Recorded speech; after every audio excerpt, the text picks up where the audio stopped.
అల్లాహ్ సుబ్హానహు వ తఆలా నామంతో ప్రారంభిస్తున్నాను. ఆయన మాత్రమే ఆరాధనకు అర్హుడు మరియు సర్వలోకాలను సృష్టించి పోషించేవాడు. మనందరి గుండెల్లో ఈమాన్ అంటే అల్లాహ్ సుబ్హానహు వ తఆలా మీద పూర్తి నమ్మకం మరియు విశ్వాసం పటిష్టంగా ఉండాలి. ఇస్లాం ధర్మంలో ఇస్తిఖారా అంటే అల్లాహ్ సుబ్హానహు వ తఆలా నుండి సలహా కోరడం లేదా ఒక పనిలో మేలును అర్థించడం అని అర్థం. ఒక మనిషి తన జీవితంలో ముఖ్యంగా పెళ్లి వంటి కీలక నిర్ణయాలు తీసుకునేటప్పుడు చాలా అయోమయానికి గురవుతాడు. అటువంటి సమయంలో అల్లాహ్ సుబ్హానహు వ తఆలా మార్గదర్శకత్వం తీసుకోవడం ప్రతి ముస్లింకు అవసరం. ముహమ్మద్ సల్లల్లాహు అలైహి వసల్లం వారు మనకు ప్రతి చిన్న మరియు పెద్ద విషయంలో అల్లాహ్ సుబ్హానహు వ తఆలా సహాయాన్ని కోరడం నేర్పించారు. ఖురాన్ చెబుతోంది, అల్లాహ్ సుబ్హానహు వ తఆలా మీద ఎవరైతే భరోసా ఉంచుతారో వారికి ఆయనే చాలు. ముహమ్మద్ సల్లల్లాహు అలైహి వసల్లం వారు ఇస్తిఖారా దుఆను ఖురాన్ సూరాల మాదిరిగానే ఎంతో శ్రద్ధగా నేర్పించేవారు. చాలామంది ప్రజలనుకుంటారు ఇస్తిఖారా అంటే ఏదో కల రావాలని లేదా ఎవరైనా ఆకాశం నుండి వచ్చి చెప్పాలని. కానీ ఇది సరైన పద్ధతి కాదు.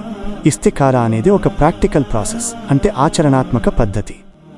ముహమ్మద్ సల్లల్లాహు అలైహి వసల్లం గారి హదీసుల ప్రకారం మీరు మొదట మీ బుద్ధితో ఆలోచించి ఎంక్వైరీ అంటే విచారణ చేసి ఒక నిర్ణయానికి వచ్చిన తర్వాత అల్లాహ్ సుబ్హానహు వ తఆలా ముందు 2 రకాతుల నఫిల్ నమాజు చదివి ఇస్తిఖారా దుఆ చేయాలి.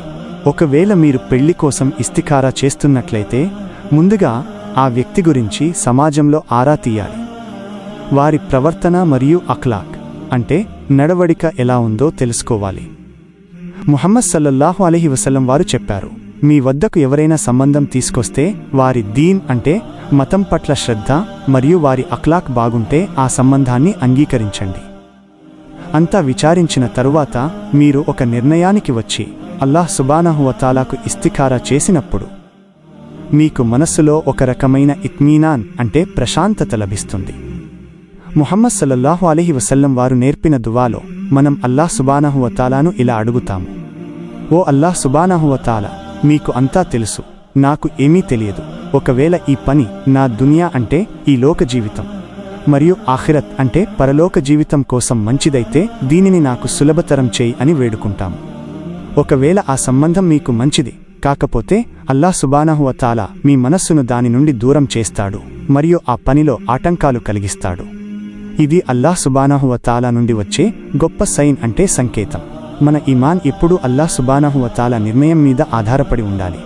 మనం చేసే ఇస్తిఖారాలో తవక్కుల్ అంటే అల్లాహ్ సుబ్హానహు వ తఆలా మీద పూర్తి భరోసా ఉండాలి. ముహమ్మద్ సల్లల్లాహు అలైహి వసల్లం వారు ఎప్పుడూ సహాబాలకు ఇదే బోధించేవారు. ఇస్తిఖారా చేసిన తర్వాత మీరు ఒకవైపు మొగ్గు చూపడం లేదా ఆ పని సులభంగా జరిగిపోవడం జరిగితే అది అల్లాహ్ సుబ్హానహు వ తఆలా వైపు నుండి వచ్చిన అనుమతిగా భావించాలి. పెళ్లి విషయంలో కేవలం అందం లేదా డబ్బు చూసి మోసపోకూడదు. ఎందుకంటే ముహమ్మద్ సల్లల్లాహు అలైహి వసల్లం వారు చెప్పారు, ఒక స్త్రీని ఆమె అందం, సంపద, వంశం మరియు దీన్ కోసం వివాహం చేసుకుంటారు. కానీ మీరు దీన్ ఉన్నవారిని ఎంచుకోండి, అప్పుడే మీరు విజయం సాధిస్తారు. మన జీవితం అల్లాహ్ సుబ్హానహు వ తఆలా మరియు ముహమ్మద్ సల్లల్లాహు అలైహి వసల్లం వారి ఆదేశాల ప్రకారం నడిచినప్పుడే మనకు నిజమైన శాంతి లభిస్తుంది. ముహమ్మద్ సల్లల్లాహు అలైహి వసల్లం వారు నమాజును కళ్ళ చలవగా అభివర్ణించారు. కాబట్టి మనం ప్రతి సమస్యకు నమాజు ద్వారానే పరిష్కారం వెతకాలి. సత్ప్రవర్తన మరియు మంచి క్యారెక్టర్ కలిగి ఉండటం ఇస్లాంలో సగం ఈమాన్ వంటిది. మనం ఇతరులతో మాట్లాడేటప్పుడు మరియు వ్యవహరించేటప్పుడు ముహమ్మద్ సల్లల్లాహు అలైహి వసల్లం వారి సున్నత్ అంటే పద్ధతిని అనుసరించాలి. జీవితంలో వచ్చే కష్టాలు మరియు పరీక్షల సమయంలో సహనం వహించడం చాలా ముఖ్యం. ఖురాన్ చెబుతోంది, నిశ్చయంగా అల్లాహ్ సుబ్హానహు వ తఆలా ఓర్పు వహించేవారికి తోడుగా ఉంటాడు. ఇస్తిఖారా చేయడం వల్ల కలిగే అతిపెద్ద లాభం ఏమిటంటే ఒకవేళ ఆ పనిలో ఆ తరువాత ఏదైనా ఇబ్బంది వచ్చినా సరే ఇది అల్లాహ్ సుబ్హానహు వ తఆలా నిర్ణయం అని మనం తృప్తిగా ఉంటాం. ముహమ్మద్ సల్లల్లాహు అలైహి వసల్లం వారు తన జీవితంలో ప్రతి అడుగులో అల్లాహ్ సుబ్హానహు వ తఆలాను స్మరించేవారు. మనం కూడా మన పెళ్లిళ్లలో ఆడంబరాలు తగ్గించి సాదాసీదాగా సున్నత్ ప్రకారం చేసుకోవాలి.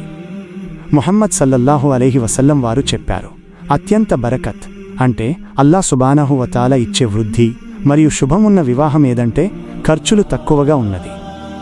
ఈ రోజుల్లో మనం ప్రజలకు చూపించటం కోసం లక్షలు ఖర్చు చేస్తున్నాము, కానీ అల్లాహ్ సుబ్హానహు వ తఆలా మెప్పు కోసం చేసే పనులు చాలా తక్కువగా ఉన్నాయి. మనల్ని మనం సంస్కరించుకోవాలి అంటే తజ్కియా నఫ్స్ అంటే ఆత్మశుద్ధి చేసుకోవాలి. ప్రతిరోజు అల్లాహ్ సుబ్హానహు వ తఆలాకు తోబా అంటే పశ్చాత్తాపం చెందాలి. ముహమ్మద్ సల్లల్లాహు అలైహి వసల్లం వారు పాపరహితులు అయినప్పటికీ రోజుకు 70 కంటే ఎక్కువసార్లు ఇస్తిగ్ఫార్ అంటే క్షమాపణ కోరేవారు. మనం ఎంతటి పాపులమో ఒకసారి ఆలోచించుకోవాలి. అల్లాహ్ సుబ్హానహు వ తఆలా చాలా దయామయుడు. ఆయన తన బానిసల మొరను ఎప్పుడూ తోసిపుచ్చడు. మనం చేసే దువాలో చిత్తశుద్ధి ఉండాలి. ఇస్తిఖారా దువా కూడా మనల్ని అల్లాహ్ సుబ్హానహు వ తఆలాకు దగ్గర చేస్తుంది. పెళ్లి అనేది కేవలం 2 వ్యక్తుల కలయిక కాదు. అది 2 కుటుంబాల అనుబంధం మరియు ఒక బాధ్యత. ఆ బాధ్యతను ముహమ్మద్ సల్లల్లాహు అలైహి వసల్లం వారు చూపిన మార్గంలో నెరవేర్చాలి. అల్లాహ్ సుబ్హానహు వ తఆలా మనందరికీ మంచి బుద్ధిని మరియు సరైన మార్గంలో నడిచే భాగ్యాన్ని ప్రసాదించుగాక. మన జీవితాల్లో సంతోషం ఉండాలంటే మనం అల్లాహ్ సుబ్హానహు వ తఆలా యొక్క హుకుం అంటే ఆజ్ఞలను పాటించాలి. ముహమ్మద్ సల్లల్లాహు అలైహి వసల్లం వారు చూపిన ప్రేమ, కరుణ మరియు దయను మనం కూడా అలవర్చుకోవాలి. చివరగా అల్లాహ్ సుబ్హానహు వ తఆలా మన ఇస్తిఖారాలను అంగీకరించి మనందరికీ ఉత్తమమైన జీవిత భాగస్వాములను మరియు సుఖమయమైన సంసార జీవితాన్ని ప్రసాదించాలని కోరుకుంటున్నాను.